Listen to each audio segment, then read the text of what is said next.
14. Ciencia, religión e ideología. Nuestra aristocracia es más hermosa, más fea para un chino o un negro, que la clase media, ya que puede elegir sus mujeres, pero qué pena que la primogenitura destruya la selección natural. Charles Darwin, 1864-229.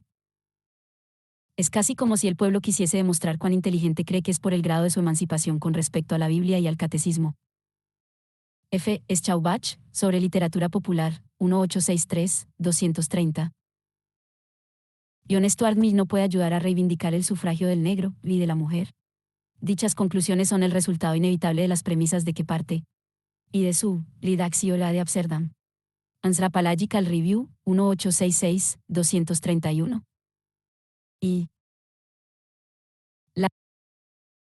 la sociedad burguesa del tercer cuarto del siglo XIX estuvo segura de sí misma y orgullosa de sus logros.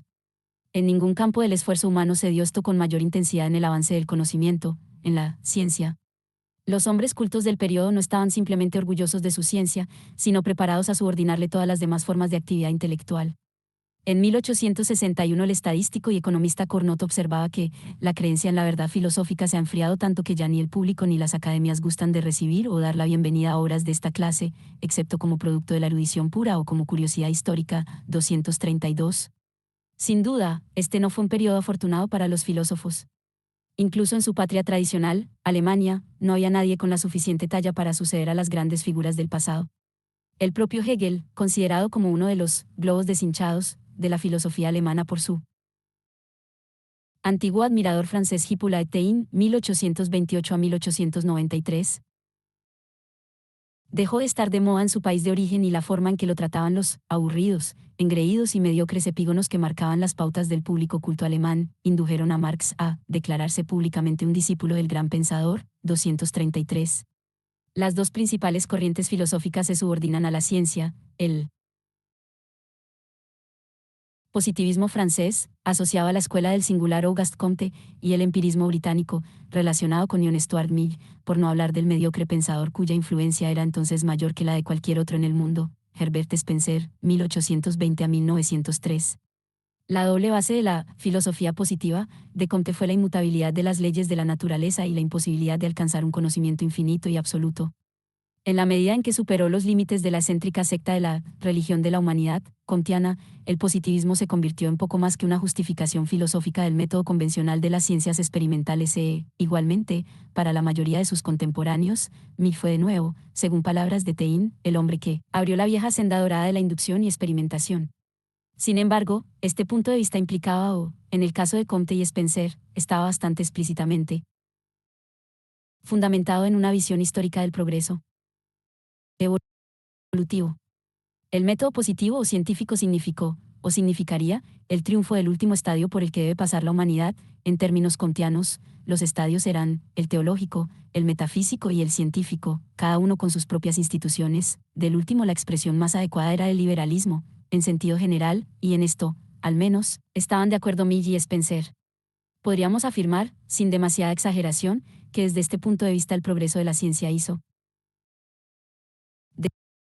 de la filosofía algo redundante, excepto una especie de laboratorio intelectual auxiliar del científico. Además, con tal confianza en los métodos de la ciencia, no es sorprendente que los hombres cultos de la segunda mitad del siglo resultasen enormemente impresionados por sus logros. En ocasiones, estuvieron próximos a pensar que dichos logros no eran simplemente grandiosos, sino decisivos. William Thomson, Lord Kelvin, el famoso físico, pensaba que todos los problemas básicos de la física habían sido resueltos, aunque seguían siendo oscuros un cierto número de problemas relativamente menores. Como sabemos, estaba radicalmente equivocado. Con todo, el error era significativo y comprensible. En la ciencia como en la sociedad hay periodos que son revolucionarios y otros que no lo son, siendo así que si el siglo XX es revolucionario en ambos, en medida aún mayor que la era de la Revolución, 1789 a 1848, el periodo que se estudia en este libro, con algunas excepciones, no fue revolucionario en ninguno. Esto no significa que los individuos con una inteligencia y un talento convencionales pensasen que tanto la ciencia como la sociedad hubiesen resuelto todos sus problemas, aunque en algunos aspectos, como los relacionados con el modelo básico de la economía y el del universo físico, algunos individuos muy capaces hallasen que todos los problemas sustanciales habían sido solucionados. Sin embargo, esto significa que dichos hombres no tenían serias dudas sobre la dirección en la que iban o que debían tomar, y sobre los métodos intelectuales y prácticos de conseguirlo. Nadie dudaba del progreso, tanto del material como del intelectual, ya que parecía demasiado obvio para negarlo. Sin duda, esta era la idea dominante de la época, aunque se dio una división fundamental entre aquellos que pensaban que el progreso sería más o menos continuo y lineal, y aquellos otros, como Marx, que sabían que debía ser y sería discontinuo y contradictorio. Podían surgir dudas solo sobre materias, por así decir, de gusto, como las costumbres y la moral, donde la simple acumulación cuantitativa no proporcionaba ninguna guía. No hay duda de que en 1860 los hombres gozaban de unos conocimientos mayores que nunca, pero es difícil demostrar que fuesen mejores que antes. Sin embargo, estas eran materias que preocupaban a los teólogos, cuya reputación intelectual no era muy elevada, a los filósofos, a los artistas, que eran admirados, pero de la misma forma en que un hombre rico admira los diamantes que puede comprar a su mujer, a los críticos sociales, de izquierdas o de derechas, a quienes no gustaba la sociedad en que vivían o en la que se veían forzados a vivir. En 1860 todos ellos constituían una minoría diferenciada en medio de las personas distintas e instruidas. Aunque el progreso masivo era visible en todas las ramas del conocimiento, parece evidente que unas estuvieron más avanzadas y otras más estructuradas. Así parece que la física había madurado más que la química, y que ya había dejado atrás la etapa de progreso agitado y explosivo en la que la ciencia se hallaba todavía. A su vez, la química, incluso la química orgánica, estaba mucho más avanzada que las ciencias biológicas, que parecían haber sido olvidadas en esta era de estimulante progreso. Realmente, si alguna teoría científica pudo representar los avances de las ciencias naturales en este periodo, esta fue la teoría de la evolución, que fue reconocida como crucial, y si existe una figura que dominó la imagen pública de la ciencia fue la del escabroso y algo simiesco Charles Darwin, 1809 a 1882. El extraño mundo abstracto y lógicamente fantástico de las matemáticas siguió estando aislado del público, tanto del común como del científico, quizá más que antes, ya que su principal contacto con la física, a través de la tecnología física, parece que en esta época tuvo menor utilización en sus más avanzadas y aventuradas abstracciones que en los días gloriosos de la construcción de una maquinaria celestial. Por entonces, el cálculo, sin el que hubiesen sido imposibles los logros de la ingeniería y las comunicaciones del período, estaba lejos de los movedizos límites de las matemáticas. Quizá esto encontrase su mejor representante en el principal matemático de la época, George Bernard Riemann, 1826 a 1866, cuya tesis doctoral universitaria de 1854, sobre las hipótesis que sustentan la geometría, publicada en 1868, era tan imprescindible en cualquier discusión científica del siglo XIX como lo fueron los Principia de Newton en el XVII. Estableció los fundamentos de la topología, de la geometría diferencial de las variedades, de la teoría del espacio-tiempo y de la gravitación. Riemann entrevió incluso una teoría física compatible con la teoría cuántica moderna. Pero estos y otros avances matemáticos enormemente originales no alcanzaron su plenitud hasta la nueva era revolucionaria de la física, que comenzaría a finales de siglo. De todos modos, parece que no hubo ninguna duda sobre la dirección general en la que avanzaba el conocimiento, ni sobre su conceptualización básica o el entramado metodológico de dicho avance. Los descubrimientos fueron numerosos, y las teorías resultaron en ocasiones nuevas, pero, por así decirlo, no inesperadas. Aunque la teoría darwiniana de la evolución era impresionante, ello no se debía a que el concepto de evolución fuese nuevo, pues había sido familiar durante décadas, sino porque proporcionó, por primera vez, un modelo explicativo satisfactorio al origen de las especies, y lo hizo en términos completamente habituales incluso para los no científicos, pues se hizo eco del concepto más familiar de la economía liberal, la competencia.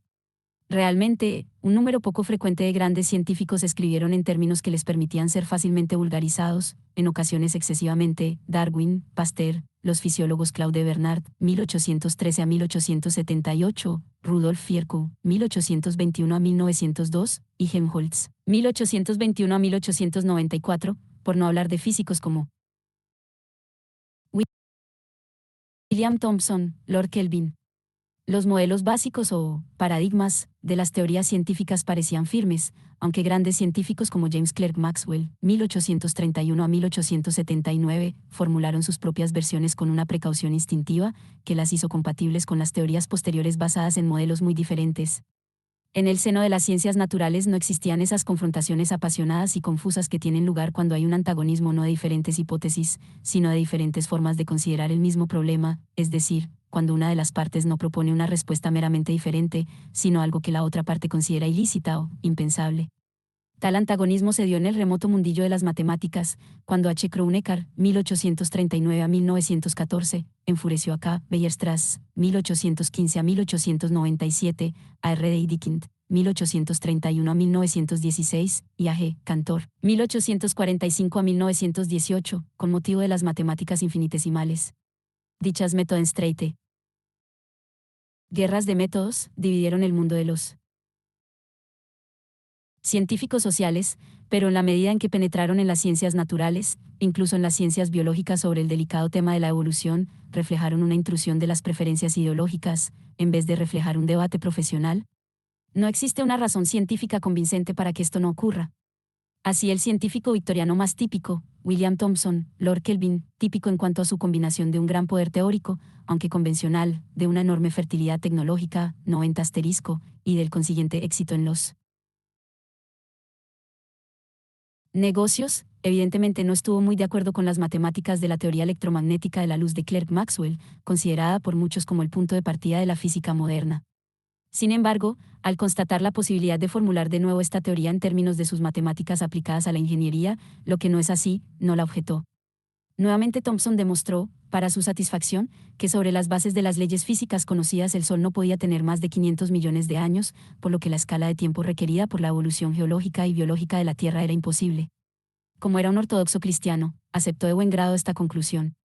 De hecho, según la física de 1864, estaba en lo cierto, fue, solo, el descubridor de las desconocidas fuentes de la energía nuclear, que permitirían a los físicos suponer una vida mucho más larga para el Sol, y como consecuencia, para la Tierra. Pero Thomson no. Se preguntó si su física podía ser incompleta, al entrar en conflicto con la geología aceptada, y los geólogos iban a la cabeza en su falta de respeto por la física. Así pues, el debate podía no haber tenido lugar, en la medida en que atañe al ulterior desarrollo de ambas ciencias. Así, el mundo de la ciencia se movía a lo largo de sus raíles intelectuales, y sus ulteriores progresos, como el de los mismos ferrocarriles, ofrecieron la probabilidad de tender otros raíles semejantes en nuevos territorios. Los cielos parecían contener poco más de lo que ya había sobrecogido a los astrónomos antiguos, aparte de una multitud de nuevas observaciones realizadas mediante telescopios e instrumentos de medición más potentes, en su mayoría desarrollados por alemanes, 91 asterisco, y gracias a la utilización de las nuevas técnicas fotográficas y de los análisis espectroscópicos que se aplicaron por primera vez a la luz estelar en 1861, y que se convertirían en un poderosísimo instrumento de investigación. Las ciencias físicas habían sufrido un desarrollo espectacular en el medio siglo anterior, cuando fenómenos tan aparentemente dispares como el calor y la energía fueron unificados por las leyes de la termodinámica, al tiempo que la electricidad, el magnetismo y la misma luz convergían hacia un modelo analítico único. La termodinámica no experimentó ningún progreso importante durante el periodo que estudiamos, aunque Thomson completó el proceso de reconciliar las nuevas doctrinas del calor con las antiguas teorías mecánicas en 1815, de Dynamical Equivalent of Heat. El equivalente dinámico del calor. El notable modelo matemático de la teoría electromagnética de la luz, formulada en 1862 por James Clerk Maxwell, el antecesor de la moderna física teórica, fue realmente profundo y prometedor. Abrió la vía que llevaría al descubrimiento del electrón. Con todo, Maxwell, quizá debido a que nunca llegó a una exposición adecuada de lo que escribía como teoría bastante torpe, solo se llegó a ella en 1941, 234, no pudo convencer a contemporáneos tan importantes como Thomson y Helmholtz, o incluso al brillante austríaco Ludwig Boltzmann, 1844 a 1906, cuyo informe, 1868, tuvo virtualmente como sujeto la mecánica estadística. Probablemente, la física de mediados del siglo XIX no fuese tan espectacular como la de los periodos anteriores y siguientes, pero sus avances teóricos fueron realmente impresionantes. Y, sin embargo, la teoría electromagnética y las leyes de la termodinámica parecen, según Bernal, implicar una cierta finalidad, 235. En cualquier caso, los británicos, encabezados por Thomson, y otros físicos que habían realizado trabajos creativos en termodinámica estuvieron fuertemente tentados por la idea de que el hombre había adquirido una comprensión definitiva de las leyes de la naturaleza, aunque un Helmholtz y un Boltzmann no estaban convencidos de ellos, con razón. Quizá la notable fertilidad tecnológica de la física aplicada a la construcción de modelos mecánicos hizo más tentadora esta ilusión de finalidad. Evidentemente, tal finalidad no existió con respecto a la segunda gran ciencia natural, la química, quizá la más floreciente de todo el siglo XIX. Su expansión fue agitada, especialmente en Alemania, no solo por la multiplicidad de su utilización industrial, desde blanqueadores, tintes y fertilizantes, hasta productos farmacéuticos y explosivos. Los químicos formaban casi más de la mitad de los profesionales empleados en actividades científicas, 236. Las bases de la química como ciencia formada se echaron en el último tercio del siglo XVIII. Desde entonces, había progresado y, en el periodo que estudiamos, se estaba convirtiendo en una interesante y exuberante fuente de ideas y descubrimientos.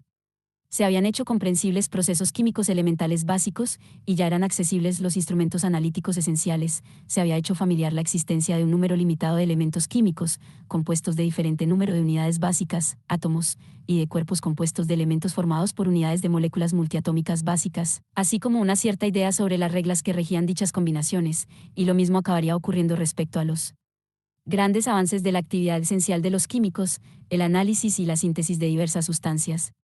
El campo especial de la química orgánica estaba en plena expansión, aunque aún estaba confinado a las propiedades, principalmente aquellas útiles a la producción, de los materiales derivados de las fuentes entonces disponibles, como el carbón, que aún un larga camino hasta la bioquímica, por ejemplo, la comprensión de cómo dichas sustancias funcionaban en los organismos vivos.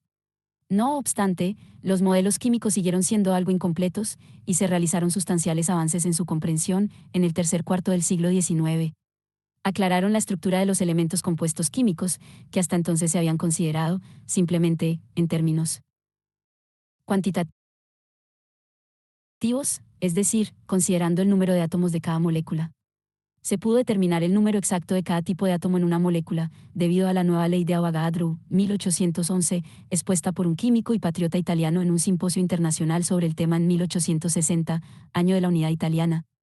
Además, en 1848, gracias a otro fructífero préstamo de la física, Pasteur descubrió que las sustancias químicas idénticas podían ser físicamente distintas, por ejemplo, la rotación o no del plano de la luz polarizada. De esto se dedujo, entre otras cosas, que las moléculas se formaban en un espacio tridimensional, y el brillante químico alemán Kekulé, 1829 a 1896, hallándose en la muy victoriana situación de pasajero del piso superior de un autobús londinense, en 1865, imaginó el primer y complejo modelo de la estructura molecular, el famoso anillo del benceno con 6 átomos de carbono, a cada uno de los cuales se añadía un átomo de hidrógeno. Podríamos decir que la concepción del modelo en las fórmulas químicas, propia de arquitectos o ingenieros, sustituyó a la del contable, que hasta entonces lo había conformado, C6H6, es decir, el mero recuento de los átomos. Puede que lo más notable fuese la generalización más amplia en el campo de la química, que se produjo en este periodo gracias a la tabla periódica de los elementos, 1869, de Mendeleev, 1834 a 1907. Debido a la solución de los problemas del peso y la valencia atómicos, el número de eslabones que el átomo de un elemento posee con otros átomos, la teoría atómica, algo abandonada tras su florecimiento a principios del siglo XIX, hizo valer de nuevo sus méritos después de 1860, y simultáneamente un hallazgo tecnológico, el espectroscopio, 1859, permitió que fueran descubiertos varios elementos nuevos. La década de 1860 fue además un gran periodo de uniformización y medición, entre otras cosas, se fijaron las conocidas unidades de medición eléctrica, el voltio, el amperio, el valio y el ohmio. Por ello se realizaron diversos intentos de clasificar de nuevo los elementos químicos según la valencia y el peso atómicos. Mendeleev y el alemán Louis Meyer, 1830-1895, se apoyaron en el hecho de que las propiedades de los elementos variaban de una forma periódica, según su peso atómico. Su importancia reside en el supuesto de que, según este principio, ciertos lugares de la tabla periódica de 92 elementos estaban todavía vacíos, y en que predecía las propiedades de los elementos, aún no descubiertos, que los ocuparían. La tabla de Mendeleev parece poner fin, a primera vista, al estudio de la teoría atómica, al establecer un límite a la existencia de tipos de materia fundamentalmente distintos. En realidad, iba a encontrar su más completa interpretación en un nuevo concepto de la materia, que ya no se consideraba constituida por átomos inmutables, sino por asociaciones, relativamente no permanentes, de pocas partículas fundamentales, susceptibles de cambiar y de transformarse. Pero para aquella época Mendeleev y Clerk Maxwell parecían haber pronunciado la última palabra de una antigua discusión, en vez de haber dicho la primera de una nueva. La biología quedó muy retrasada con respecto a las ciencias físicas, retenida por el conservadurismo de los dos principales grupos sociales dedicados a su aplicación práctica, los labradores y, especialmente, los médicos. Retrospectivamente, entre los primeros fisiólogos se halla Claude Bernard, el más importante de ellos, cuya labor proporciona las bases de toda la fisiología y la bioquímica modernas, y que además escribió uno de los más conseguidos análisis del proceso científico en su introducción al estudio de la medicina experimental, 1865. Sin embargo, aunque respetado, especialmente en Francia, su país natal, sus descubrimientos no fueron aplicados inmediatamente y por ello su influencia, en aquel momento, fue menor que la de su compatriota Louis Pasteur. Con Darwin se convirtió quizá en el científico del siglo XIX más conocido por el público. Pasteur fue atraído por la bacteriología, de la que llegó a ser un gran pionero, junto con Robert Koch, 1843 a 1910, médico rural alemán, a través de la química industrial y, más exactamente, a través del análisis de por qué, en ocasiones, se deterioraban la cerveza y el vinagre, por razones que el análisis químico no revelaba. Tanto las técnicas bacteriológicas, el microscopio, la preparación de cultivos y placas, etc., como su inmediata aplicación, la erradicación de las enfermedades en los animales y en el hombre, hicieron que la nueva disciplina fuese accesible, comprensible y atrayente. Ya eran accesibles técnicas como la antisepsia, desarrollada por Lister, 1827 a 1912, hacia 1865, la pasteurización u otros métodos para proteger los productos orgánicos contra la intrusión de microbios, así como la inoculación, y los argumentos y los resultados eran suficientemente palpables como para derribar incluso la trincherada hostilidad de la profesión médica. El estudio de las bacterias iba a proporcionar a la biología un método de aproximación a la naturaleza de la vida, enormemente útil, pero en este periodo promovió cuestiones no teóricas que los científicos más convencionales no reconocerían de inmediato. El progreso más significativo y espectacular en biología fue el relacionado con el estudio de la estructura física y química del mecanismo vital, que, en esta época, tuvo solo una importancia marginal. La teoría de la evolución por la selección natural se extendió fuera del alcance de la biología, y en ella reside su importancia. Ratificó el triunfo de la historia sobre todas las ciencias, aunque la historia, en este sentido, fue confundida por sus contemporáneos con el progreso. Además, al introducir al propio hombre en el esquema de la evolución biológica, abolió la línea divisoria entre ciencias naturales y ciencias humanas o sociales. En lo sucesivo, la totalidad del cosmos, o al menos todo el sistema solar, fue concebido como un proceso de cambio histórico constante. El Sol y los planetas se encontraban en el centro de la historia y con ellos, como ya habían establecido los geólogos, véase la era de la revolución, capítulo 15, estaba la Tierra. Los seres vivos fueron incluidos en este proceso, aunque aún permanecía sin resolver el problema de si la vida había evolucionado a partir de lo inerte y, principalmente por razones ideológicas, este fue un problema extraordinariamente delicado, el gran Pasteur creía haber demostrado que no era así. Darwin introdujo en el esquema evolucionista no solo a los animales, sino al propio hombre. La dificultad para la ciencia del siglo XIX residía no tanto en la admisión de una historización del universo, nada más fácil de concebir en una era de cambios históricos evidentes y masivos, como en combinarla con el uniforme, continuo y no revolucionario funcionamiento de las leyes naturales inmutables. De sus consideraciones no estuvo ausente cierto recelo por la revolución social, más que por la religión tradicional, cuyos textos sagrados la hacían derivar del cambio discontinuo, creación, y de la interferencia en la regularidad de la naturaleza, milagro. Sin embargo, en esta época parecía que la ciencia dependía de la uniformidad e invariabilidad, por lo que aparecía como esencial el reduccionismo. Solo para pensadores revolucionarios como Marx no fue difícil concebir situaciones en las que 2 más 2 no fuese igual a 4, sino que podía ser distinto, 92 asterisco. El gran logro de los geólogos había sido explicar la siguiente operación, exactamente las mismas fuerzas visibles en la actualidad podían explicar la enorme variedad de lo que podía ser captado observando la Tierra inanimada, del pasado y del presente, dado un periodo de tiempo suficiente.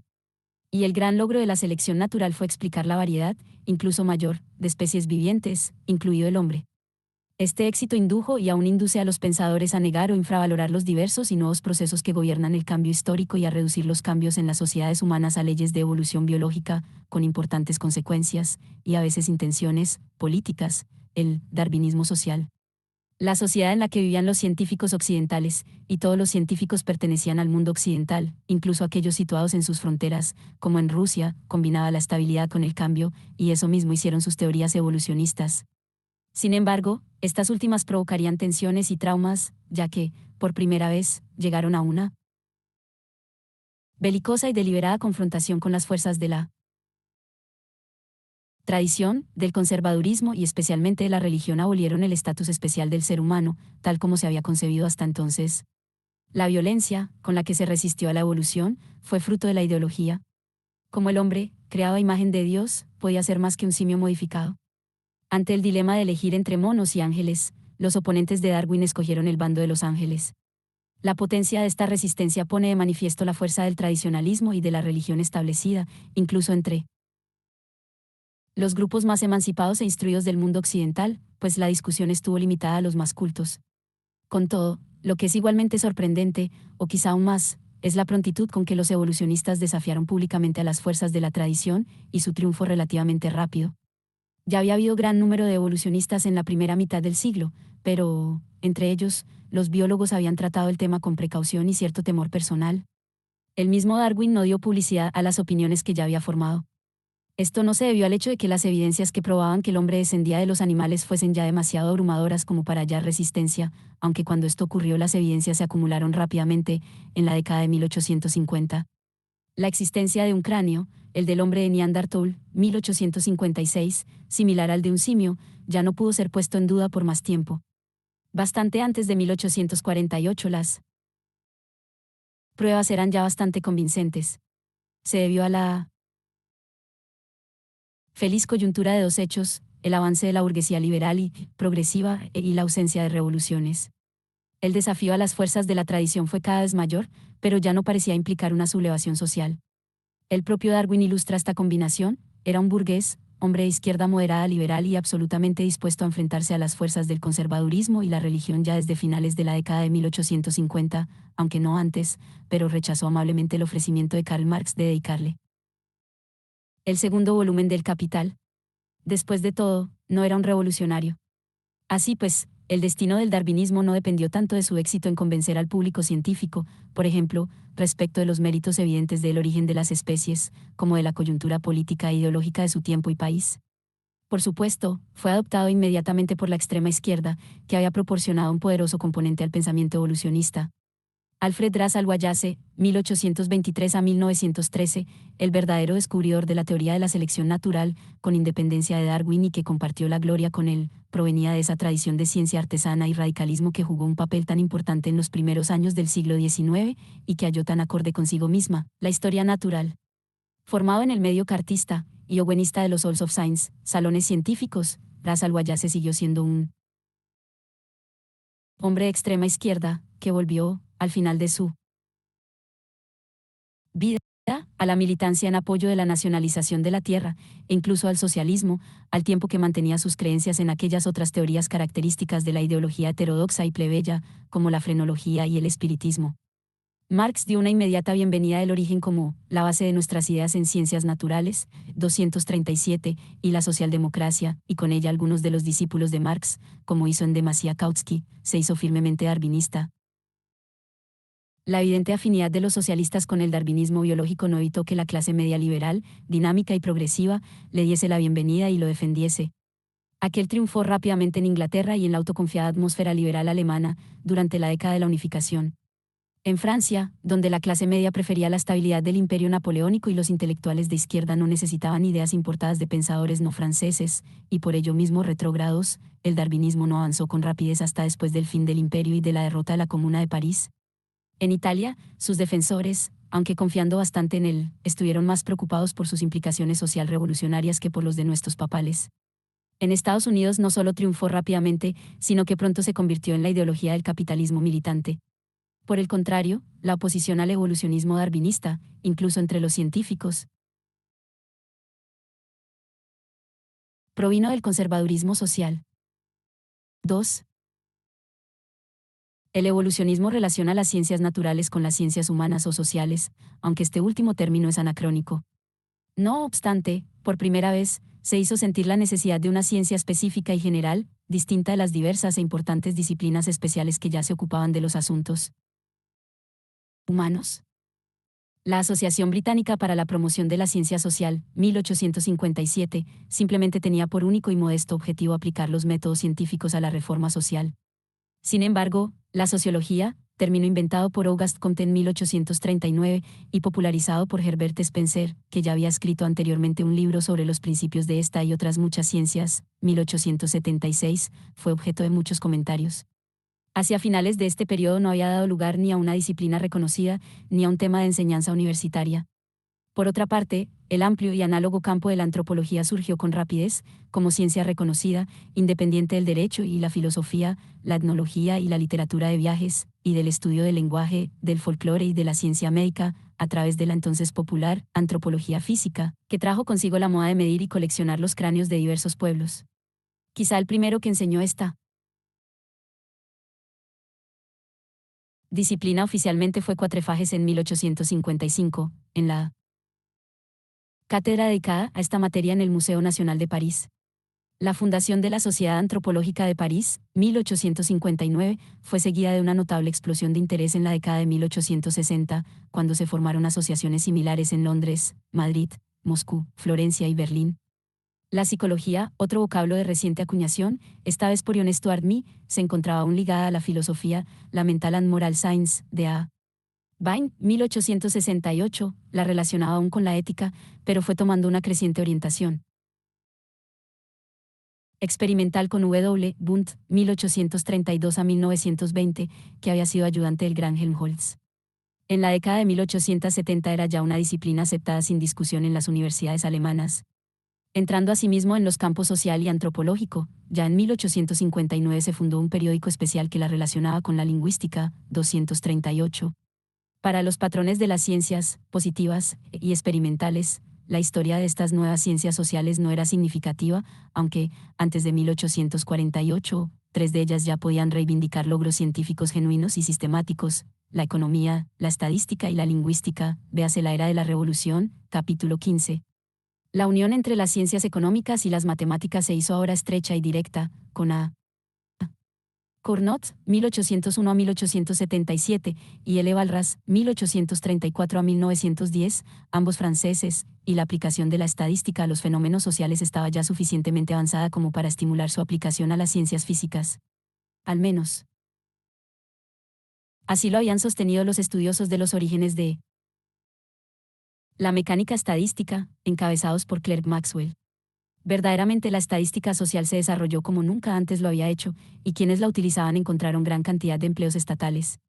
A partir de 1853 comenzaron a celebrarse periódicamente congresos internacionales de estadística, y su categoría científica fue reconocida cuando el celebrado y admirable Dr. William Farr, 1807 a 1883, fue elegido para la Royal Society. Como veremos, la lingüística seguirá una línea de desarrollo diferente.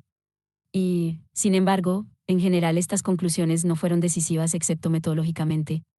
La Escuela de la Utilidad Marginal en Economía, que se desarrolló simultáneamente en Gran Bretaña, Austria y Francia, hacia 1870, era, formalmente, distinguida y sofisticada, pero, sin duda, considerablemente más restringida que la vieja economía política, o incluso que la recalcitrante Escuela Histórica de Economía alemana, y en este sentido resultó un método de aproximación a los problemas económicos menos realistas, al contrario que las ciencias naturales, las ciencias sociales.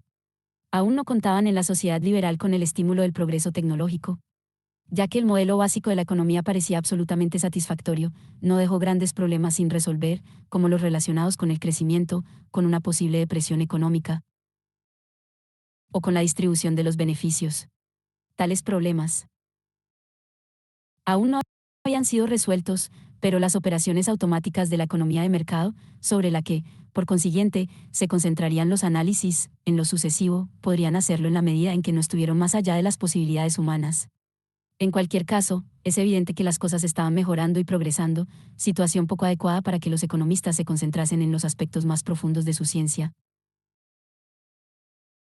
Las reservas que los pensadores burgueses tenían sobre su mundo eran más de carácter social y político que económicas, especialmente donde no se había olvidado el peligro de la revolución, como en Francia, o donde estaba surgiendo con el nacimiento del movimiento obrero, como en Alemania.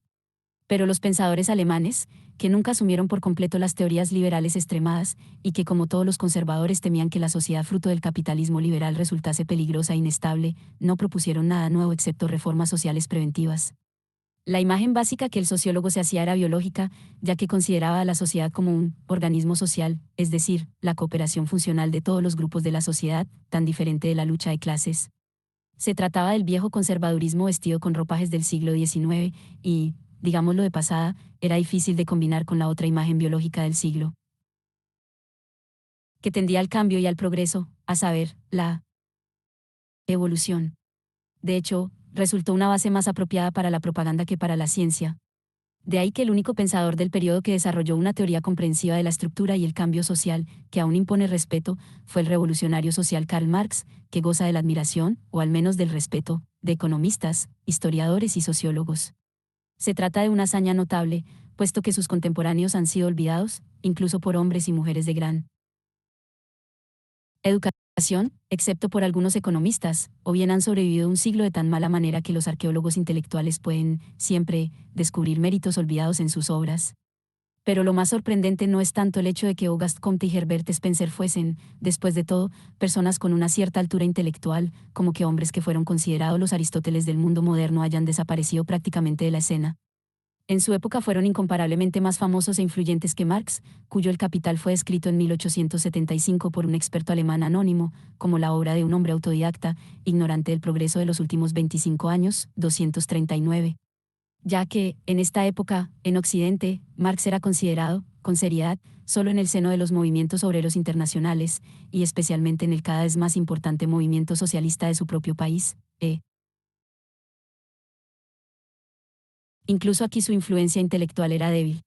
Sin embargo, los intelectuales rusos, en un país crecientemente revolucionario, le leyeron, inmediatamente, con avidez. La primera edición alemana del Capital, 1867, 1000 ejemplares, tardó 5 años en venderse, pero en 1872 las primeras 1000 copias de la edición rusa se vendieron en menos de 2 meses. El problema que abordó Marx fue el mismo que trataron de afrontar otros científicos sociales, la naturaleza y mecánica de la transición de un precapitalismo a una sociedad capitalista, sus formas específicas de operar y las tendencias de su futuro desarrollo. Como sus respuestas no son relativamente conocidas, no necesitamos recapitularlas aquí, aunque hay que resaltar que Marx resistió a la tendencia, que se acentuaba poderosamente por doquier, de separar el análisis económico de sus contextos histórico y social. El problema del desarrollo histórico de la sociedad del siglo XIX condujo a los teóricos, e incluso a los hombres de acción, a un pasado mucho más remoto. Pues tanto en el seno de los países capitalistas como en aquellos lugares donde la sociedad burguesa en expansión chocaba con otras sociedades y las destruía, el pasado que aún perduraba y el presente en continua formación entraron en abierto conflicto. Los pensadores alemanes vieron que el orden jerárquico de los estamentos en su propio país daba paso a una conflictiva sociedad de clases. Los legisladores británicos, especialmente aquellos que habían adquirido experiencia en la India, contrapusieron la antigua sociedad del estatus con la nueva del contrato, y consideraron la transición de la primera a la segunda como el modelo principal de desarrollo histórico. Los escritores rusos vivirían, sin duda, simultáneamente en los dos mundos, el del antiguo comunalismo campesino, que muchos de ellos conocían gracias a sus largos veranos en sus haciendas señoriales, y el mundo de los intelectuales occidentalizados y cosmopolitas. Para el observador decimonónico toda la historia coexistía al mismo tiempo, excepto en lo que concernía a las civilizaciones imperios del pasado, como las de la antigüedad clásica, que habían sido enterrados, literalmente, en espera de las palas de H. Schliemann, 1822 a 1890, en Troya y Micenas, o de Flinders Petrie, 1853 a 1942, en Egipto. Era de esperar que una disciplina tan estrechamente conectada con el pasado realizase una contribución especialmente importante al desarrollo de las ciencias sociales, pero de hecho la historia, como especialización académica, fue de poquísima ayuda. Los historiadores estaban interesados, fundamentalmente, por los gobernantes, las batallas, los tratados, los acontecimientos políticos o las instituciones político-legales, en pocas palabras, por la política retrospectiva, es decir, por la política actual con disfraz de historia. Elaboraron la metodología de la investigación sobre la base de los documentos contenidos en los entonces admirablemente ordenados y conservados archivos públicos, y crecientemente, siguiendo el liderazgo alemán, centraron sus publicaciones alrededor de dos polos, el de las tesis académicas y el de la publicación universitaria especializada. El Historische Zeitschrift se publicó, por primera vez, en 1858, la Revue Historique, en 1876, la Historical Review, en 1886, y la American Historical Review, en 1895. Pero, en el mejor caso, produjeron monumentos de erudición permanentes, que aún nos interesan, y, en el peor, gigantescos panfletos que leemos solo por su interés literario.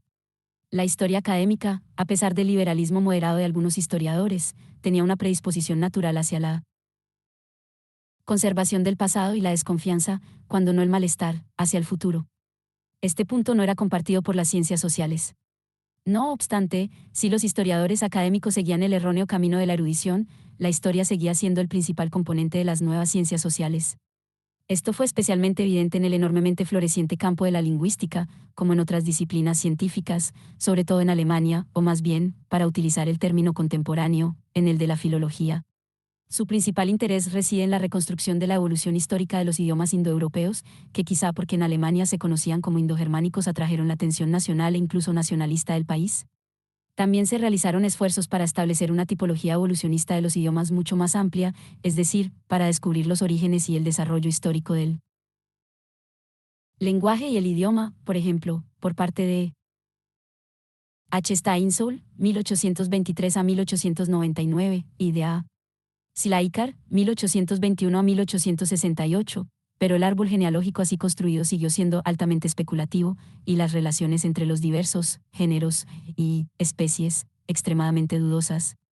En realidad, con la excepción del hebreo y de otras lenguas semíticas afines, que interesaron a los judíos o estudiosos de la Biblia y de algunos trabajos sobre los idiomas fino-ugros, que tenían un ejemplo centroeuropeo en Hungría, no se estudiaron sistemáticamente otros idiomas, con excepción de los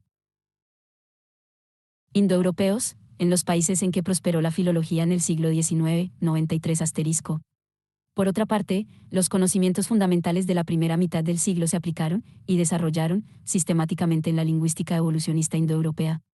Los modelos uniformes del cambio de los sonidos en alemán, descubiertos por Grimm, se investigaron y concretaron entonces con mayor atención, se establecieron métodos para reconstruir las primeras formas no escritas de las palabras, y para construir modelos de árboles genealógicos, lingüísticos, se propusieron nuevos modelos de cambio evolucionista, como la leona de las ondas sonoras, de Smith, así como el uso de la analogía, especialmente de la analogía gramatical, pues la biología fue, sobre todo, comparativa. Hacia la década de 1870, la importantísima escuela de los Junggrammatiker, jóvenes gramáticos, se creía capaz de reconstruir, realmente, el idioma indoeuropeo original, del que descendían numerosos idiomas, entre los que se contaban el sánscrito en Oriente y el celta en Occidente, y el sorprendente Silaícar escribió libros en este idioma reconstruido. La lingüística moderna ha tomado un camino totalmente distinto, rechazando, quizá con excesiva violencia, el interés historicista y evolucionista del siglo XIX, y, hasta cierto punto, el principal progreso de la filología en este periodo se centró sobre principios conocidos, más que en el descubrimiento de otros nuevos. Pero la lingüística fue, típicamente, una ciencia social evolucionista y, según los patrones contemporáneos, enormemente fructífera, tanto entre los eruditos como entre el público. Por desgracia, entre este último, a pesar de las negativas específicas de un sabio como F. Max Muller, 1823 a 1900, de Oxford, fomentó las creencias racistas, identificando a aquellos que hablaban idiomas indoeuropeos, concepto puramente lingüístico, con la raza aria. El racismo jugó un papel central en otra ciencia social de rápido desarrollo, la antropología, resultante de la unión de dos disciplinas originalmente distintas, la antropología física, derivada principalmente de los estudios anatómicos y similares, y la etnografía, o descripción de las diversas comunidades, por lo general atrasadas o primitivas. Inevitablemente, ambas se enfrentaron, y realmente resultaron dominadas, por el problema que planteaban las diferencias entre los distintos grupos humanos y, en la medida en que fueron atraídos por el modelo evolucionista, por el problema del origen del hombre y de los diferentes tipos de sociedad, entre los que el mundo de la burguesía aparecía, indiscutiblemente, como el mejor y más elevado. La antropología física condujo, automáticamente, al concepto de raza, ya que eran innegables las diferencias físicas entre los pueblos blancos, amarillos y negros, negroides, mongoloides o caucásicos, o cualquiera otra que fuese la clasificación utilizada. Lo que no implicaba, en sí mismo, ninguna creencia sobre la desigualdad, la superioridad o la inferioridad racial, aunque ocurrió lo contrario al unirse al estudio de la evolución humana sobre las bases de los datos fósiles prehistóricos. Ya que los primeros antepasados humanos identificables, en especial el hombre de Neandertal, eran evidentemente más parecidos al simio y con una cultura inferior que sus descubridores. Así pues, si podía demostrarse que algunas de las razas existentes estaban más próximas al mono que otras, ¿no era esto prueba de su inferioridad? La demostración carece de consistencia, pero resultó atractiva para aquellos que deseaban probar la inferioridad racial de, por ejemplo, los negros con respecto a los blancos, o en realidad de cualquier raza respecto a la blanca.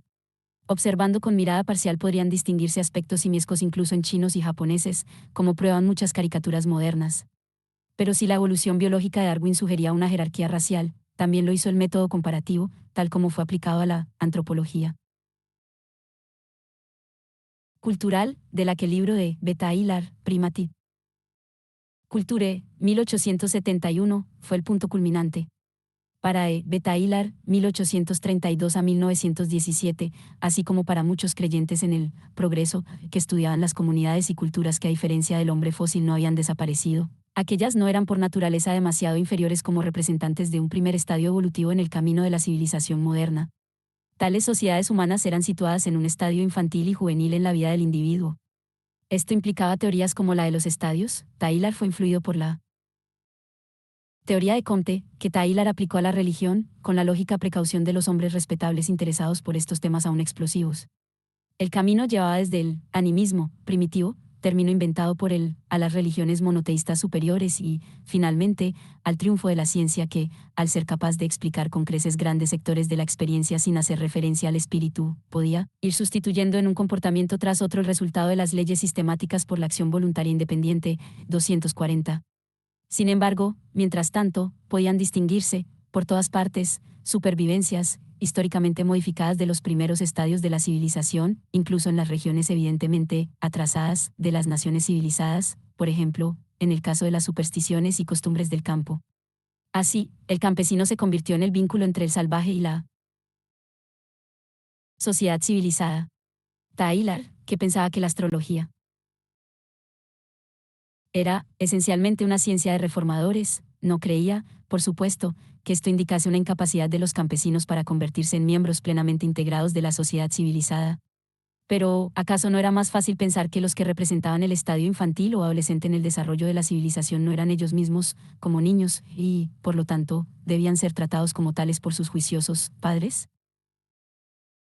Así como el tipo negroide es fetal, comentaba la Anthropological Review, el mongoloide es infantil. Y en estricto acuerdo con ello encontramos que su gobierno, literatura y arte también son infantiles.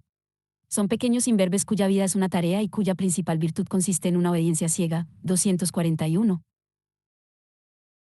O como expuso el capitán Asbarn, en 1860, de una forma algo descarnada, tratadlos como a niños. Hacerles creer que lo que sabemos es en su beneficio y en el nuestro. Hacedlo así y todas las dificultades de China habrán terminado. 242. De ahí que las demás razas fuesen inferiores, porque representaban el estadio más primitivo de la evolución biológica o de la evolución sociocultural, o ambas cosas a la vez. Y su inferioridad quedaba demostrada porque, de hecho, la raza superior era superior según los criterios de su propia sociedad, tecnológicamente más avanzada, militarmente más poderosa, más rica y próspera.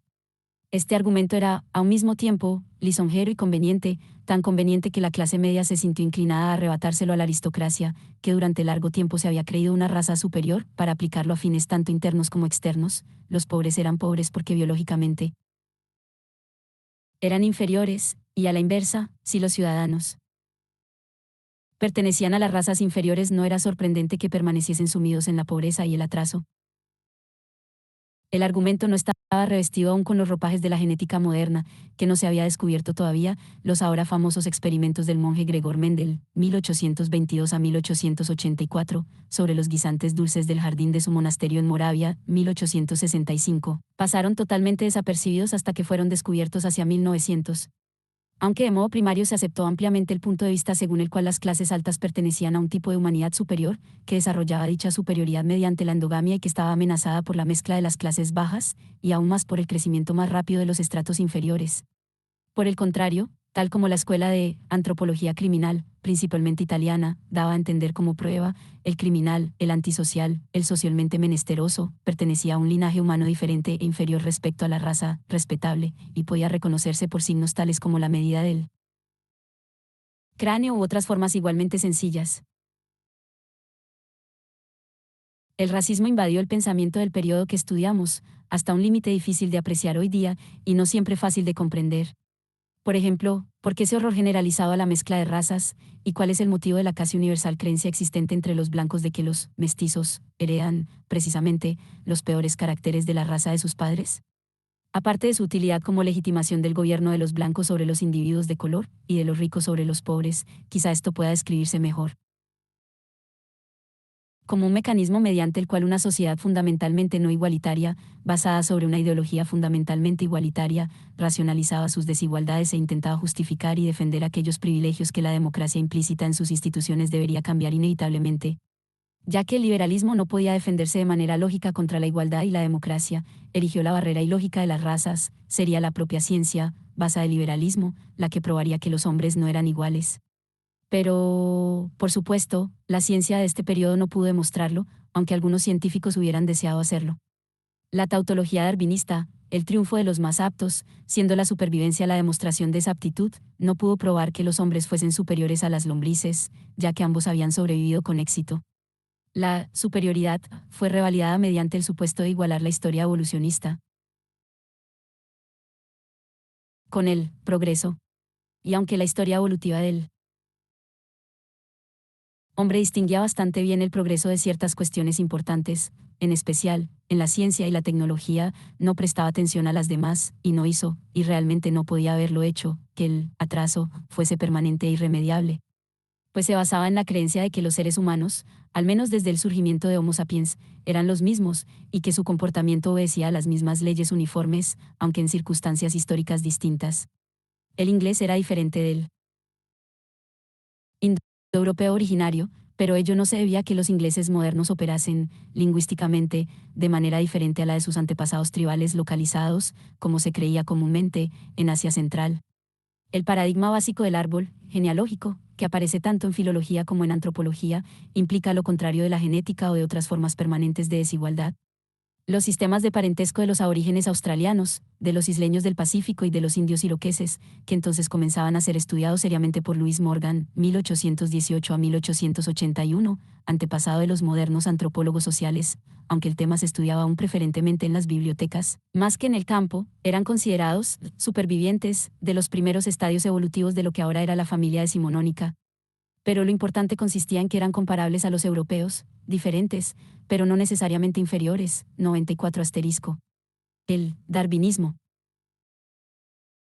social, la antropología y la biología racistas no pertenecían a los intereses científicos del siglo XIX, sino a los políticos. Si reflexionamos sobre estas ciencias naturales y sociales del periodo, nos llamará enormemente la atención su confianza en sí mismas. Lo que, obviamente, tiene mayor justificación en las ciencias naturales que en las sociales, aunque en ambas era igualmente notable. Los físicos que pensaban que sus sucesores tendrían ya poco que hacer, excepto aclarar algunos puntos de poca importancia, evidenciaban la misma actitud que Auguste Laicard, que estaba seguro que los antiguos arios habían hablado exactamente la misma lengua que les había reconstruido. Este sentimiento no se basaba tanto en los resultados, los de las disciplinas evolucionistas difícilmente serían capaces de falsificaciones experimentales, como en la creencia en la infalibilidad del método científico. La ciencia, positiva, al operar sobre hechos objetivos y determinados, conectados por rígidas relaciones de causa y efecto, y al producir leyes generales, uniformes e invariables, más allá de toda duda o modificación voluntaria, era la llave maestra del universo, y el siglo XIX era su dueño. Y aún más, con el surgimiento del mundo del siglo XIX, los estadios primitivos e infantiles del hombre, caracterizados por la superstición, la teología y la especulación, desaparecieron. Había llegado el tercer estadio de Comte, el de la ciencia positiva. En la actualidad es fácil burlarse de esta confianza en la suficiencia del método y en la estabilidad de los modelos teóricos, pero como algunos de los viejos filósofos podrían haber señalado, aquella no era tan débil como para ser olvidada. Y si los científicos pensaban que podían hablar con certidumbre, con mayor motivo lo hacían los publicistas e ideólogos de menor importancia, que resultaron ser los más seguros respecto a la afirmación de los expertos, porque podían comprender la mayor parte de las afirmaciones de los mismos, al menos en la medida en que aún podían expresarse sin la ayuda de las matemáticas superiores. Incluso en el campo de la química y de la física, parecían estar aún en las garras de los hombres prácticos, según decía un ingeniero. El origen de las especies, de Darwin, era plenamente accesible a los profanos instruidos. Nunca jamás volverá a ser tan fácil para el más obtuso sentido común, que de todos modos sabía que el mundo triunfante del progreso capitalista liberal era el mejor de los mundos posibles, movilizar el universo sobre la creencia de sus prejuicios. En este tiempo los publicistas, divulgadores e ideólogos están ya repartidos por todo el mundo occidental y allí donde existía una élite local seducida por la modernización. Los primeros científicos y estudiosos, en todo caso, aquellos que gozaban, y aún gozan, de una reputación fuera de sus fronteras, estaban distribuidos más desigualmente. De hecho, se hallaban virtualmente restringidos a algunas zonas de Europa y Norteamérica, 95 asterisco. Se producían obras de una considerable calidad y de un interés internacional, en cantidades significativas, en la Europa central y oriental, especialmente en Rusia, y probablemente este sea el cambio más sorprendente en el mapa académico del mundo occidental de este periodo, aunque no pueda escribirse ninguna historia de la ciencia en estos años, sin hacer referencia a algunos eminentes estadounidenses, en especial el físico Willard Gibbs, 1839 a 1903. Aunque sería difícil negar que lo que ocurría en 1875 en las universidades de Kazán y Kiev era más importante que lo que ocurría en Yale o Princeton. Pero la simple distribución geográfica no basta para resaltar un aspecto dominante en la vida académica del periodo que estudiamos, es decir, la hegemonía de los alemanes, respaldados por las numerosas universidades germanoparlantes, entre las que se encontraban la mayoría de las de Suiza, la mayoría de las del Imperio de los Habsburgo y las de las regiones bálticas de Rusia, y por la poderosa atracción que ejercía la cultura alemana sobre Escandinavia y el este y sureste de Europa. El modelo universitario alemán fue adoptado de manera general, excepto en el mundo latino y en Gran Bretaña, e incluso aquí tuvo una leve influencia.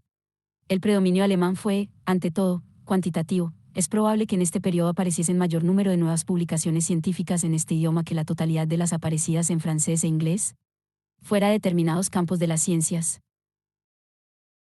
naturales, como la química y probablemente las matemáticas, en los que tenían claro predominio, sus extremadamente elevados progresos cualitativos fueron quizá menos evidentes, ya que, a diferencia que a comienzos del siglo XIX, en esta época no existió un tipo de filosofía natural específicamente alemán.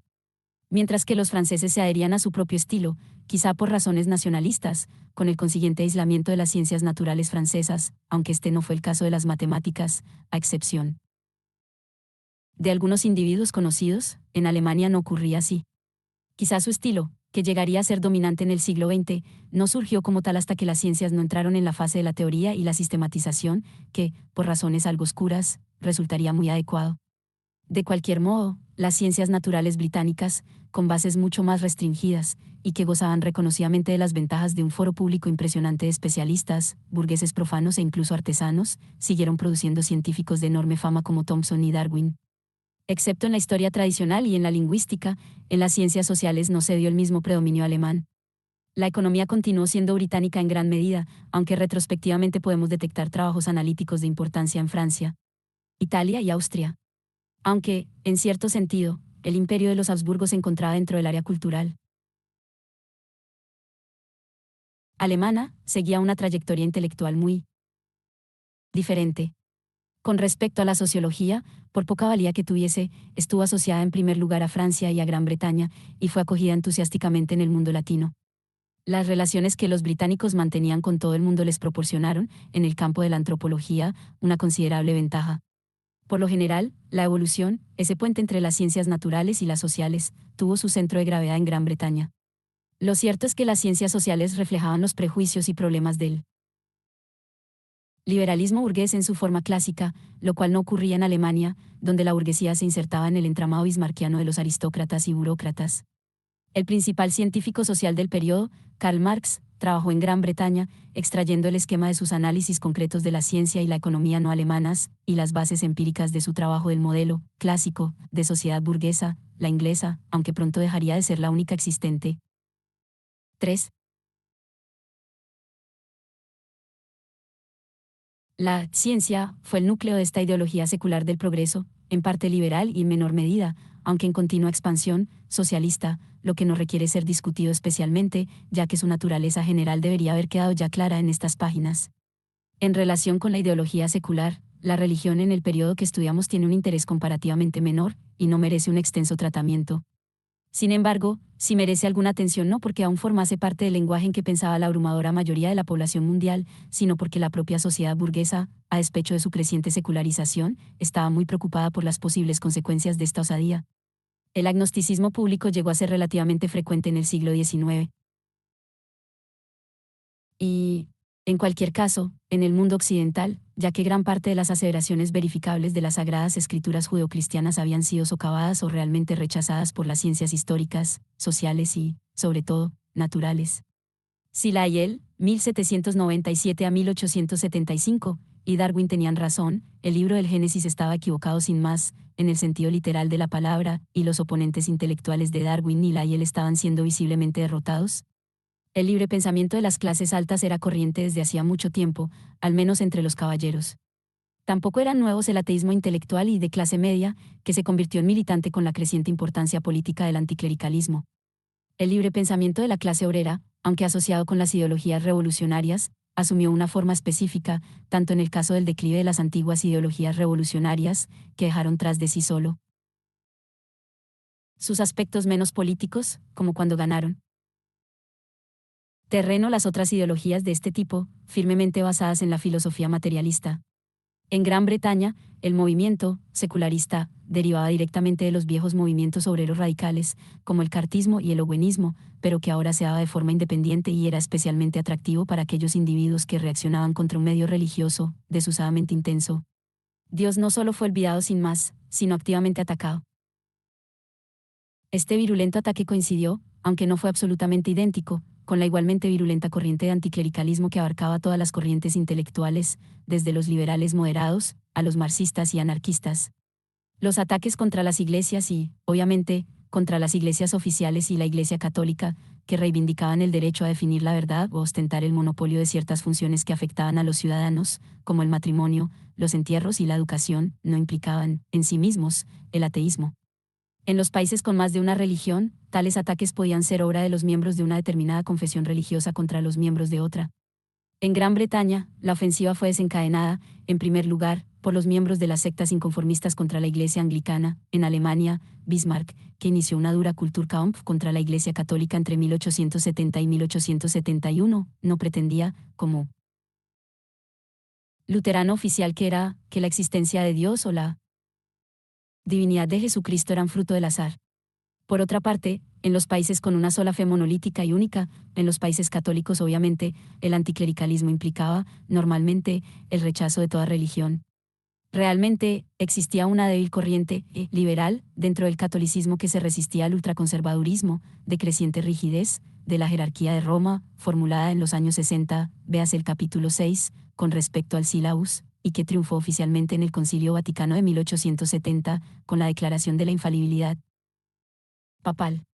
Sin embargo, este liberalismo fue fácilmente derrotado dentro de la Iglesia, aunque recibió el apoyo de ciertos eclesiásticos que aspiraban a preservar una relativa autonomía para sus iglesias católicas nacionales, lo que probablemente tuvo más fuerza en Francia. Pero el galicanismo no puede ser llamado liberal en el sentido aceptado del término, incluso en el caso de que estuviese más dispuesto, sobre bases pragmáticas y antirromanas, a adecuarse a los modernos gobiernos seculares y liberales. El anticlericalismo fue belicosamente secularista, en la medida en que deseaba arrebatar a la religión cualquier posición oficial en la sociedad, privatización del apoyo estatal a la Iglesia y separación de la Iglesia y el Estado, dejándola reducida a un asunto meramente privado.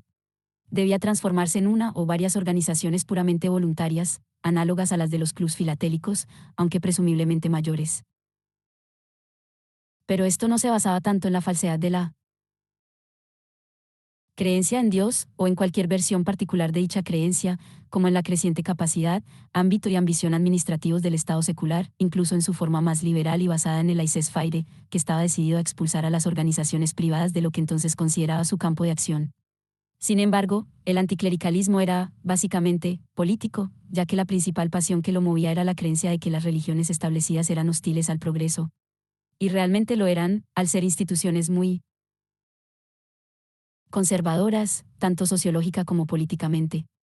Era cierto que la Iglesia Católica mostraba hostilidad a todo aquello que el siglo XIX utilizaba para asegurar sus mástiles.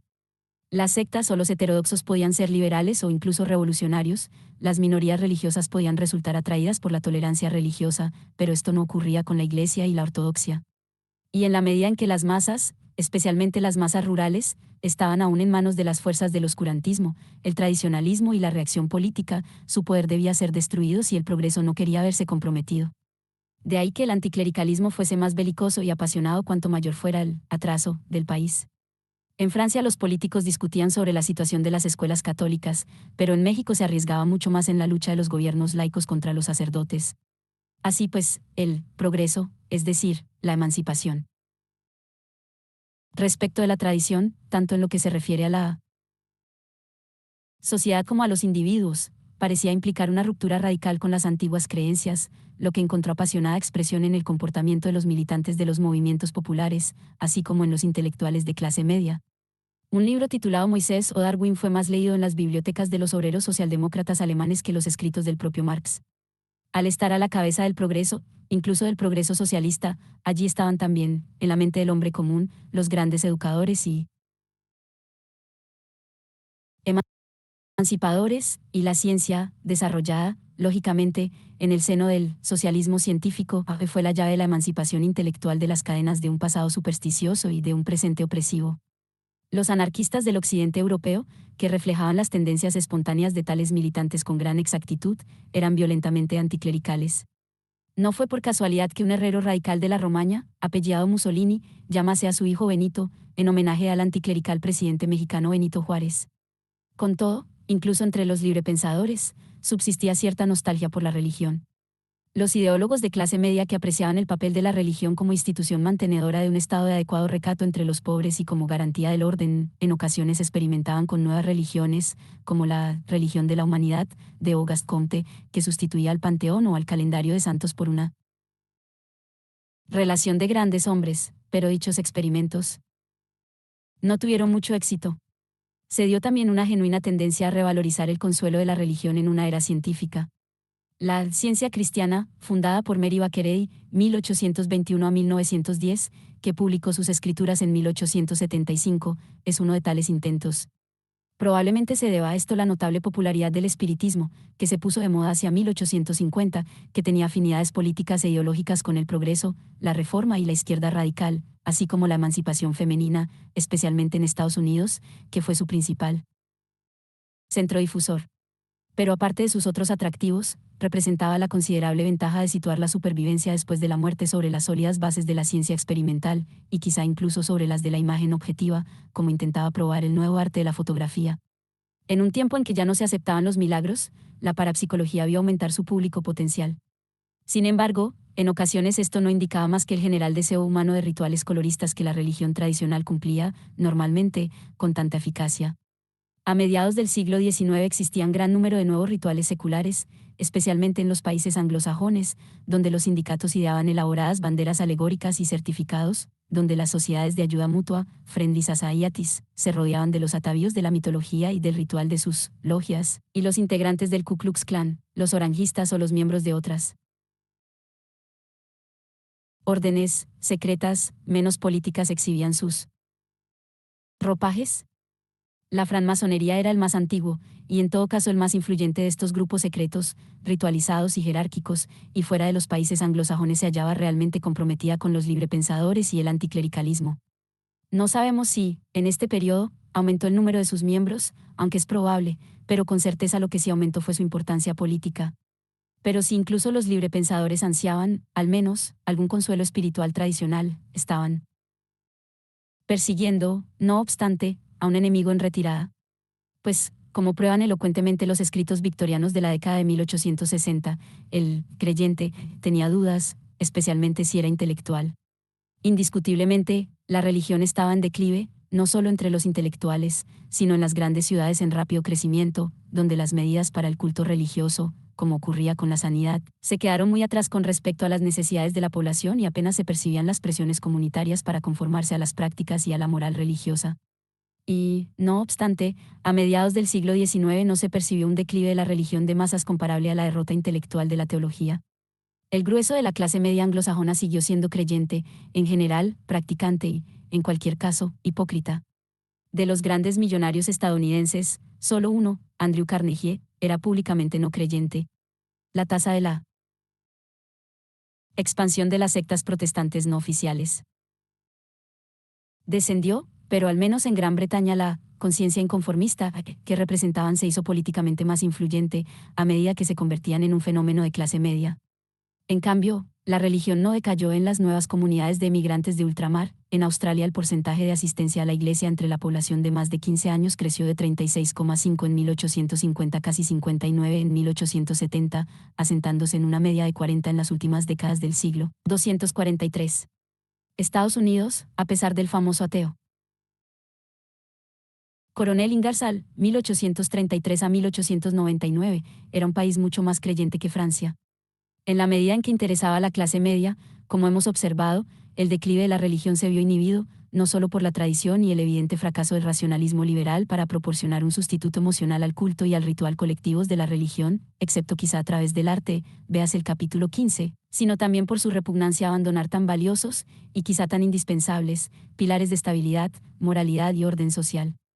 En la medida en que interesaba a las masas, su expansión pudo muy bien deberse a esos factores demográficos, sobre los que crecientemente se apoyaba la Iglesia Católica para su triunfo final, la migración masiva desde ambientes más tradicionales, es decir, más píos, a las nuevas ciudades, regiones y continentes, y la elevada fertilidad de los piadosos pobres en comparación con los ateos. Corrompidos por el progreso, incluyendo el control de la natalidad.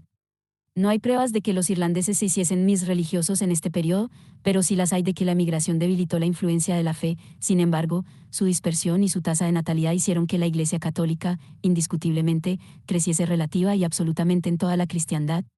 Y, con todo, ¿acaso no había fuerzas en el seno de la religión para revigorizarla y difundirla?